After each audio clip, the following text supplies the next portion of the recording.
Welcome back. My name is Teresa and I'm very much alive. I don't care. I have an awful garbage filthy mouth where sometimes, just sometimes, I don't know if you heard, but I tend to use the word fuck as a comma. I know it's disgusting, but y'all are here anyway. So I don't know who's worse, me or you. Anyway, if you're not into that or just weird stuff and gross stuff in general, this, my dear, is not the place for you. Feel free to X out the video here. No harm, no foul. And I'm not trying to eat my hair, but I'll remember our time fondly. Time fondly. Tom, hi. Time fondly.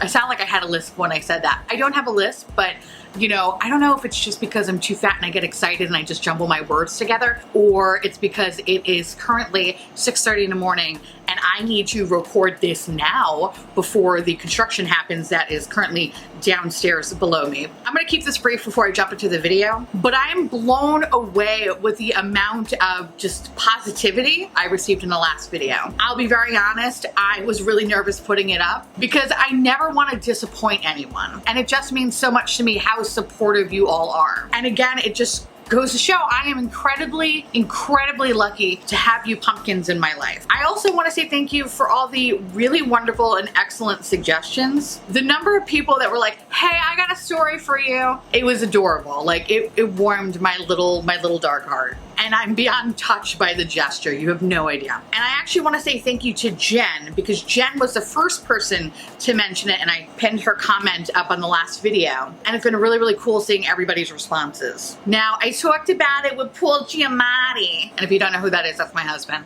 Yes, I'm married to the Paul Giamatti. Yeah. No, I'm not. Don't even. I just realized how no.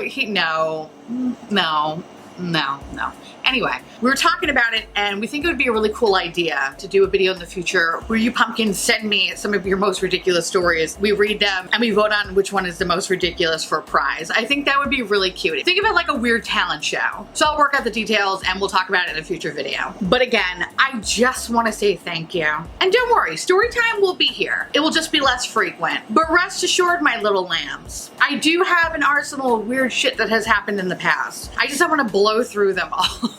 We gotta spread these puppies out until, you know, I can get back to work and start dealing with Bob on a regular basis, okay? Anyway, without further ado, welcome to my fun-size review that used to be called bite-size, but we had to change it because of the demonetization demon. And now we're here, hi. So I'm gonna be talking about 4 different products today, and the first one is going to be the lovely new Sydney Grace palette, which is the Mel Thompson collaboration, which I'm trying to gracefully grab with my little hoof right here.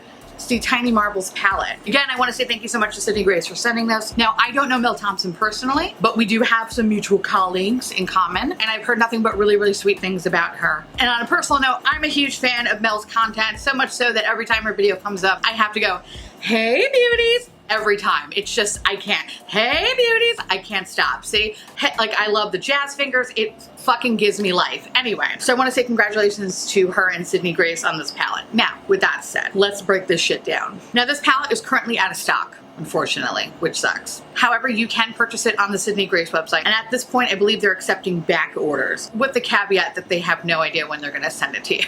So think of it like a weird Christmas, or it's like a weird secret admirer that mails you presents and you don't have to do anything for them. What? We've all been to college. It happens. Some of us are sugar babies, whatever. Gotta pay the bill somehow, anyway. That did not happen for me, by the way. I knew some people that did.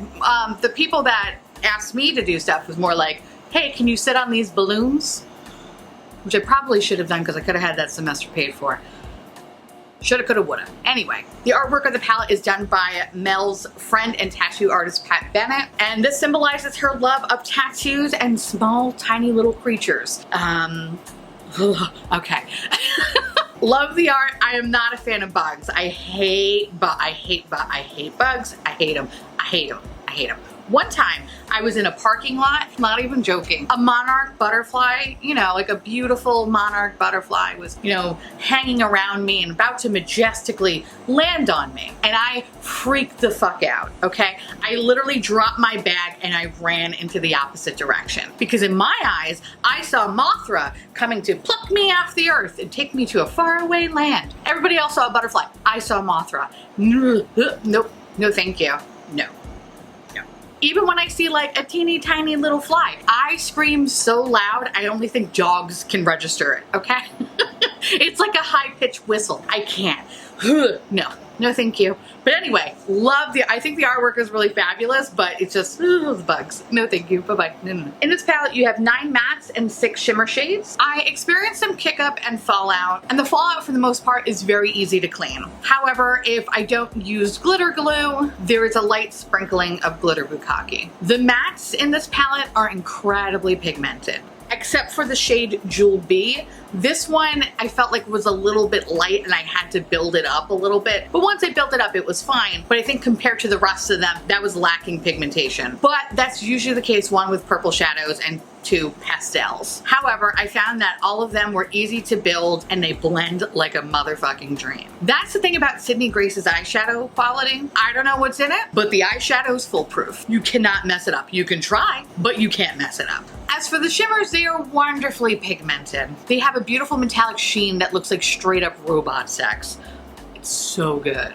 I tried using the shadows dry, and while they were very pigmented, I did find that I was getting a lot of like that loose Tinkerbell shit all over my face. But again, I mentioned that previously, if you have glitter glue, then you're not gonna have an issue. With the glitter glue, I found that everything stayed in place, it didn't crack, it didn't fade, or fall throughout the day. It was perfect. Like I mentioned before, I have been playing with this palette for about a week now. This is fantastic. This is so good. The longevity alone is amazing. There have been times where I actually put this eyeshadow on, let's say like around 6:30, 7 a.m. and by 10 o'clock it looks fantastic. I can't believe it looked as good as it did upon initial application. That's insanity, but the best kind.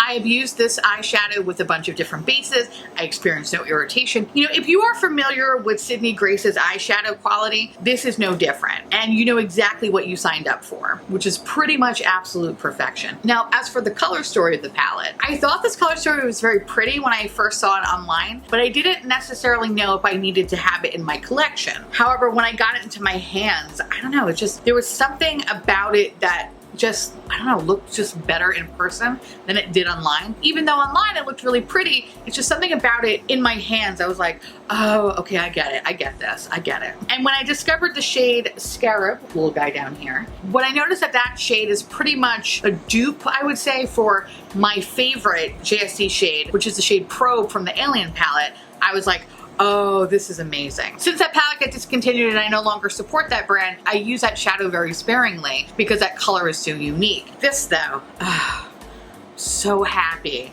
So very happy that I found this shade. Now, my favorite look that I created with this palette, well, actually one of my favorite looks, because I haven't created a lousy look yet because I don't think that's possible. But I love the shade Scarab, Lovebug, and Bugaboo, which is so funny because I'm not really into like the mauve-y purple colors, but I was just obsessed with that. And I like that those 3 shades are very similar to what I can create in that JSC palette. So that makes me very, very happy. And what I love about this one compared to that JSC palette is that I would get an enormous amount of staining when using those colors, but now I don't have to deal with that at all because I don't experience any staining with these shadows. The more I play with this palette, the more I gravitate towards it compared to the Enduring Love palette, which, bitch, that is my favorite as of late basic bitch palette. This is an awesome palette. I'm happy to have it in my collection. Again, I want to say thank you so much to Sydney Grace for sending it to me, and congratulations to Mel. I am so happy for you. This is fucking awesome. Kudos to you, bitch. Kudos to you. The next product I want to talk about is from Gucci, and this is the Paudeo de Beaute Eclat Soleil bronzer. Yo. Okay, let's talk about this bronzer. So this boy retails for $62, and it's a bronzing powder that's designed to give you this beautiful, luminous, natural glow. This has a natural finish and it comes in 5 different shades. And it's like a fucking Agatha Christie novel trying to figure out what shade I should pick up. So I chose shade 2, which I think is darker than shade 3, but shade 1 looked like blush. I don't know. Whatever. Now, I have been lusting over this bronzer for a hot minute, okay? Because this packaging alone,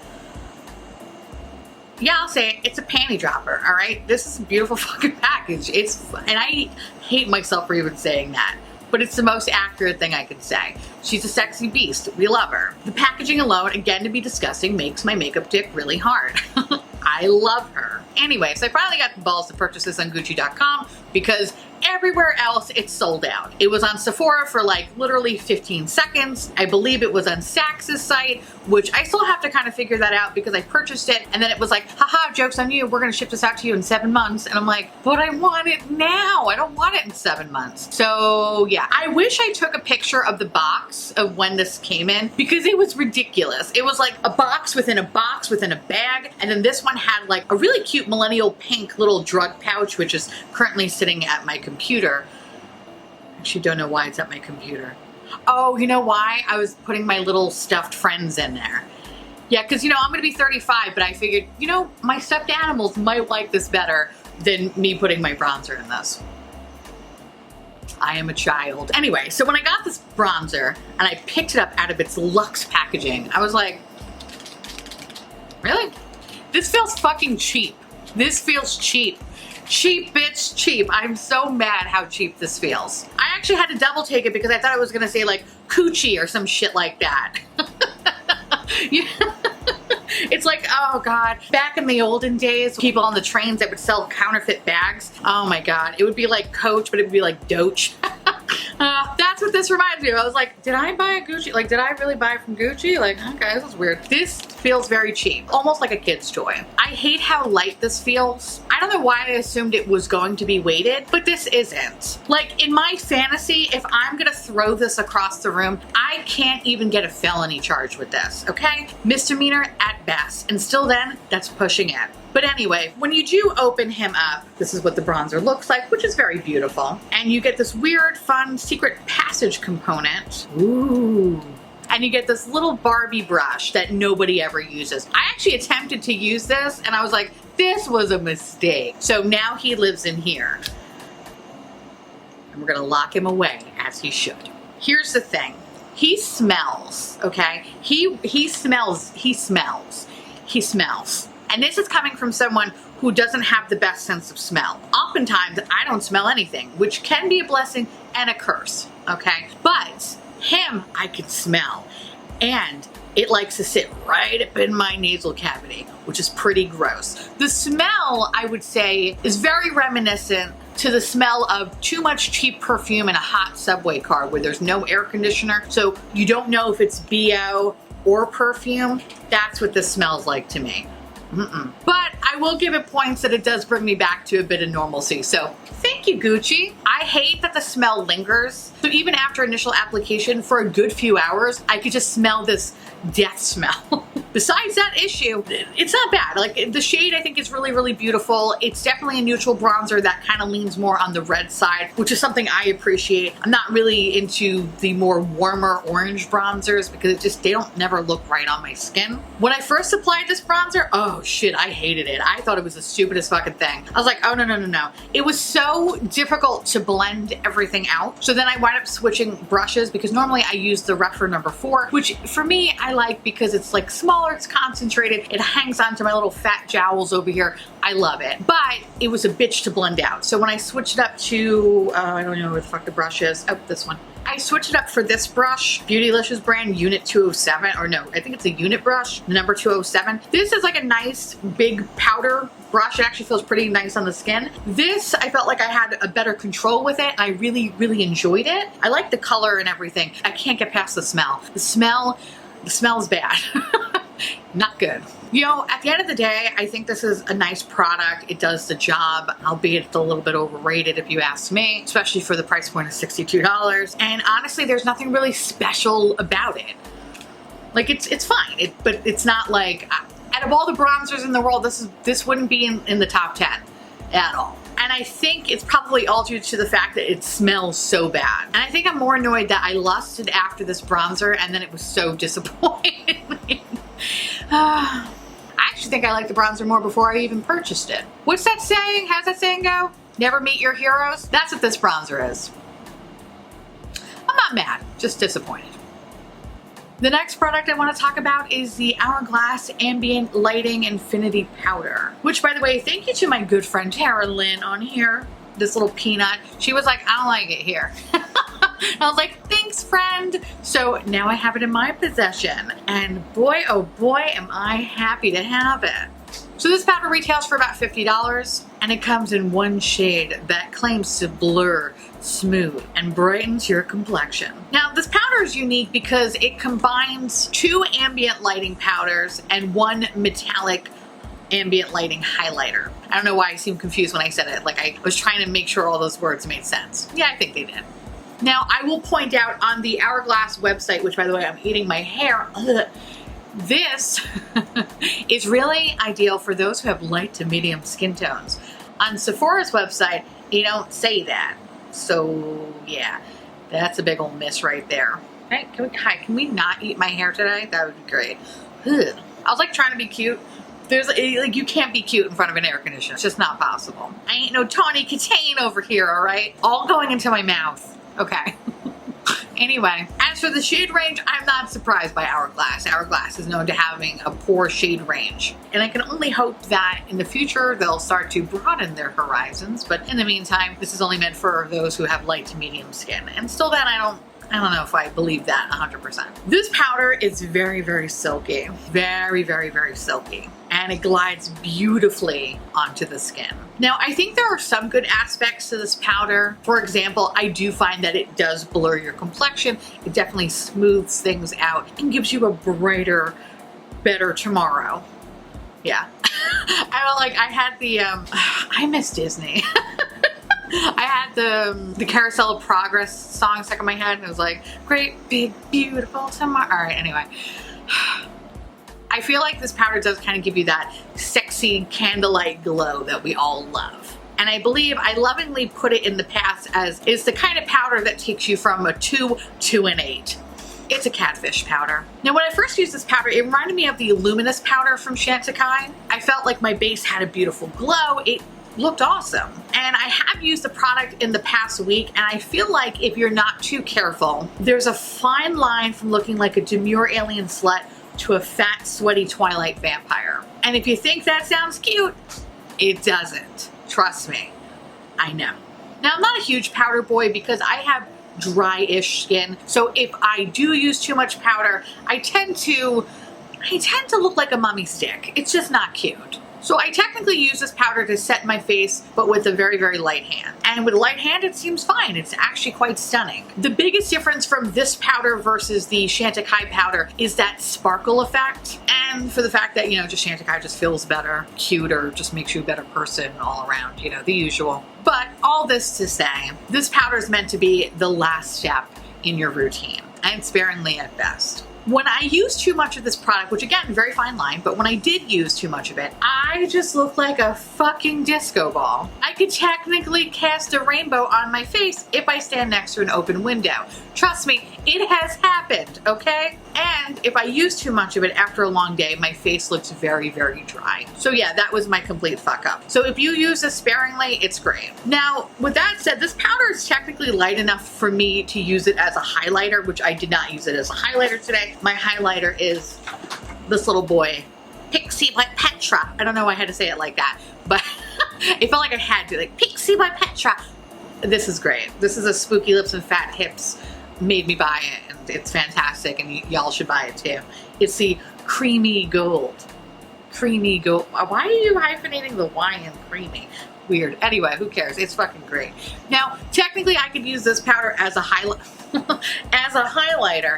but I don't like it. I think when it's concentrated in one spot, I can see all the micro glitters, and it's just not cute. It actually hangs on to the little dry patches on my cheeks. Not a fan. I found, like I mentioned, the best application was using a large powder brush, lightly sweeping it, and then buffing it into the skin. When making this motion, all the glitters dissipate. They fly everywhere else except for your face, which is exactly what you want, and it leaves you with this beautiful catfish radiance, which we all love. To be honest, I really feel like this is great for uncooked chickens. If you are more of a light to medium, and I say more on the medium side, I don't think this is going to work for you. I have heard a lot of people say that they get a weird cast from it, but again, if you are loose leaf paper or that see-through fish at the bottom of the sea, this should be fine for you.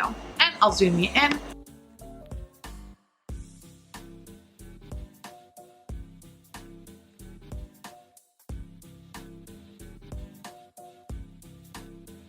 And last but certainly not least, I want to talk about Bristol's Beauty, which I want to say a very, very special thank you to Kath from the UK. Kath reached out to the brand and said, you know what, you should send Theresa, that lovely garbage person, some brushes for her to try. And I want to say thank you. You're a sweetie and I love your adorable face. And thank you, Bristol's Beauty, for sending me the full collection. I am completely honored and just like, so beside myself when brands send me things. Thank you for believing in this little garbage person. Toot toot. I don't know why it was like a toot toot moment, but I felt like I needed to do it. And toot toot made me happy. Okay, anyway, I had a lot of coffee today. So let me tell you a little bit about Bristol's Beauty. Bristol's Beauty is a female-owned brand run by a lovely mother and daughter duo that pulls at my heartstrings because I am a mama's girl. And they come from beautiful Canada. So thank you. I believe they come from the Toronto area, if I'm not mistaken. Now, these little brushes are natural hair brushes and they're made in Japan. Each brush is handcrafted in an 80-step process, not being hyperbolic when I say that. It's an actual 80-step process, and they're made entirely by hand, which is that's nuts. That's fucking nuts. Since they're made by hand, only the softest of bristles are used, and each brush actually gets vetted to make sure that the bristles are oh so soft, and I can confirm that they are, because I have bougie ass skin. Anything that's scratchy, I'm like, but not these suckers. These are pretty fucking good. Now, they were also kind enough to send me their press release, which is, again, I don't know, somewhere in the ether over here in my makeup world. And in their press release, it noted that some other luxury brands that make brushes have a very similar process. The difference between them and Bristol's Beauty is that they do not have the high markup. Honestly, I'm very happy that there is another company that is more on the affordable side when it comes to natural hair brushes. That is super awesome. And while I do have a very deep appreciation for synthetic brushes, I have been getting more and more into natural hair brushes. Overall, it's more of a preference thing, and that's my preference. Anyway, I was beyond excited to try these out because I love brushes. It's really important to invest in good tools. These tools, if taken care of properly, will last you for a very, very long time.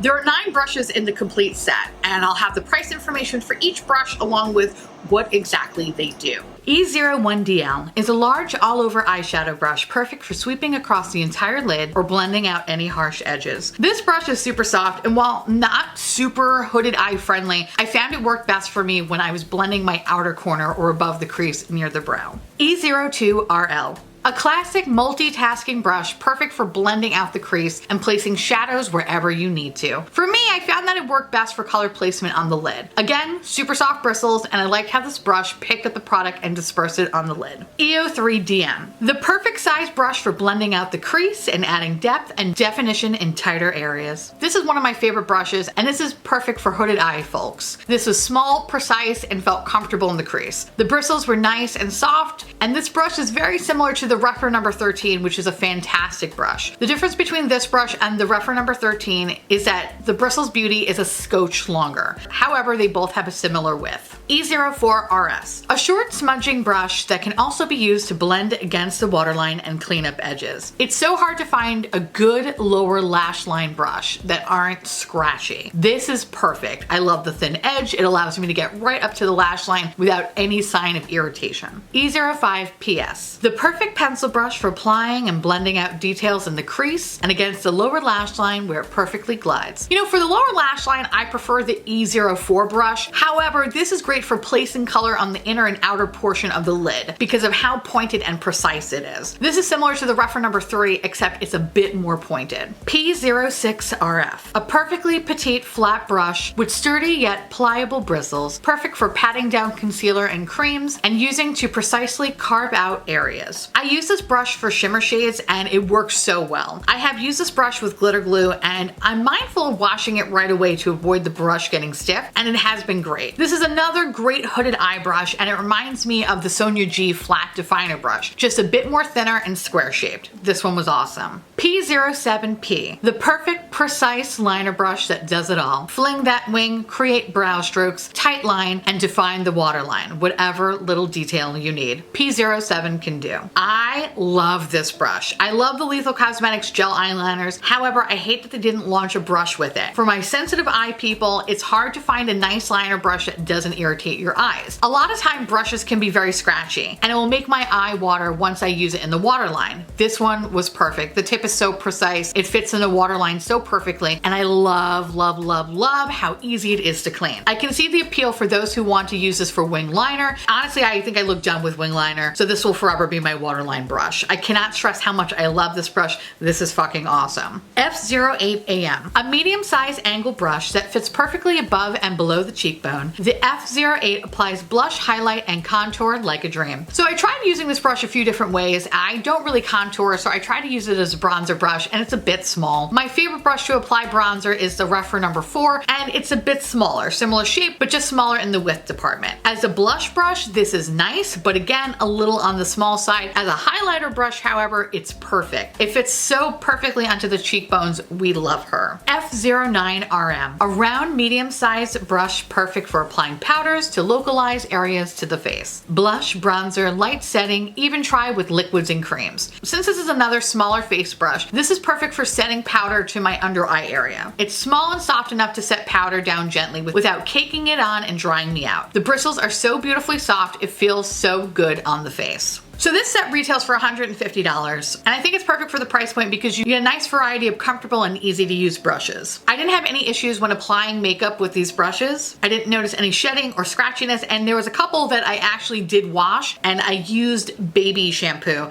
and it's so soft. Oh my God, it feels so good. Unlike my Smith Cosmetics brushes that when I washed them, they just became really scratchy and frayed. These retain their shape, and it's super soft, and I love that. Again, these were really awesome, and they were very user friendly, and that's what I really like because I'm not a trained makeup artist. When I'm looking at brushes, I don't want it to be super complicated. I want it to make sense to me and work beautifully, and these did that. These brushes picked up my makeup products with ease, and I really loved how these brushes blended everything out. When applying my makeup, it was very fast and effortless. Also, I'm not gonna lie, I love how each brush sounded like a fucking Star Wars android. Where's my R2-D2? I love him. They're fantastic. My only criticism to this line, I wish the face brushes were bigger. What can I say? I'm a big bitch and I like a big brush. While I found ways to make those two face brushes work, I think a bigger version of a blush, bronzer, and powder brush would be absolutely perfect, especially if they can retain the softness of these bristles. Bristles are really soft. If you're looking into trying natural hair brushes, this is yet another affordable option. They're beautifully crafted, easy to use, and feel so good on my face. Now the brand was actually kind enough to give me a code, which I was not expecting, but thank you, I appreciate it. So if you are interested in checking out any of these products, you don't have to buy the complete set. If you want to try individual brushes, you can. Everything is on their website, and if you use the code Theresa, you will save 15% on your order. But please know this is an affiliate code, so I do get a small kickback. Again, thank you, Kath from the UK. I love your face. And thank you to Bristol's Beauty for sending these out. And I really look forward to your future launches because I actually did email the brand. I was like, hey, I really like them. Are you gonna be making bigger powder brushes? Because that's like my biggest complaint. And they're like, yep. I'm like, yes, bitch. So I look forward to checking those out whenever they launch. So thank you again to Bristol's Beauty, and thank you, Kath. I love you. And that's gonna do it for me. That is my fun size review. Let me know down below how you feel about any of these products. If you care, if you don't care, if you, I don't know, tell me what you had for breakfast today. I don't know, let's have a dialogue here. Also, I decided to shut my air conditioner off because I was really tired of eating my hair. So if you notice the audio difference, what can I say? It's going to be September soon, and then we'll never have to deal with the air conditioner again, okay? So just hang on with me, bubby, hang on with me. With that said, I wanna say thank you so much for watching. I truly appreciate it as always. Feel free to like, comment, hit that subscribe button. It's free, and hit that bell icon for notification of all my future posts. Follow me on Twitter, Instagram, Discord, Patreon. To all my beautiful, lovely little patrons, you're so good to me. I love your faces. Thank you so much for keeping this disgusting garbage boat afloat. I really appreciate it. And I say disgusting because I'm like surrounded by boxes because I just went to my P.O. box and I need to do a mail time stat, which by the way, thank you in advance for everyone who's been sending me stuff to my P.O. box. It's bananas. I love you all for it. Anyway, so if you want to know what's currently on my face along with where to get these products, and yeah, I guess that's really about it. Oh, go vote. Someone tagged me in something. They were like, you should tell people to vote. Go vote. I don't care what your political affiliation is. I could give two shits about that. I could care less. Go vote. If you are in America, then you know that there's a very, very big election happening. Again, I could care less what your political affiliation is. Just go vote. Go vote. Do whatever you gotta do, okay? With that said, I hope you all are staying safe. Keep wearing a mask, keep washing your hands, and keep fighting that good fight. And I'll see you little pumpkins later. Bye.